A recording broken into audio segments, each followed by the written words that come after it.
বেআইনি রক্ত ব্যবসার অভিযোগের জেরে সাঁড়াশি অভিযান। বর্ধমানের টেরেজা ওম ব্লাড ব্যাংকের স্বাস্থ্য প্রতিনিধি দল 3 ঘন্টা ধরে চলল অভিযান।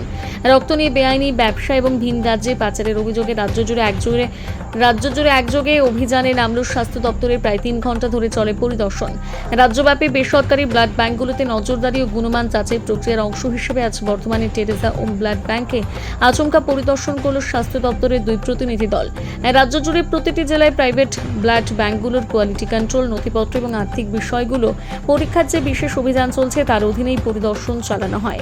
পরিদর্শনকারী দলে ছিলেন doctor Sunethra Majumdar, deputy CMOH 4 পূর্ব বর্ধমান, আসানসোল জেলা হাসপাতালের MOIC ডক্টর সঞ্জিত চট্টোপাধ্যায়। প্রায় 3 ঘন্টা ধরে তদন্ত চালানোর পর প্রতিনিধি দল বেরিয়ে আসেন। পরিদর্শক শেষে আধিকারিকরা জানান, এটি কোনো ত্রুটি খোঁজার অভিযান নয়, বরং সাপোর্টিভ সুপারভিশন বা সহায়তামূলক নজরদারির অংশ।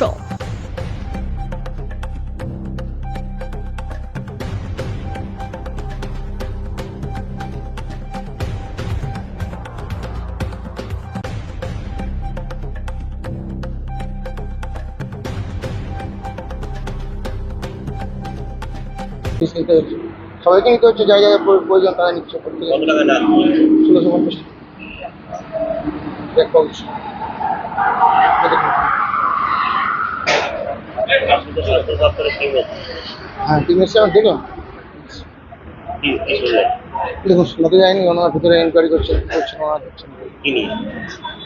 এইসব ব্যাপার নিয়ে যে শোনা যাচ্ছে, সব ব্লাড ব্যাংকে লোক ঢুকেছে, ব্লাড ব্যাংকে ঢুকেছে না, ব্লাড ব্যাংক নিয়ে কিছু একটা এনকোয়ারি করছেন ওনারা। ব্লাড ব্যাংকে দুর্নীতি? সেটা তো দেখুন দুর্নীতি, কিন্তু আমার কি করে বলতে পারবো, আমার সাধারণ মানুষ। কোথা থেকে আসছে? কখন আপনার নাম? কখন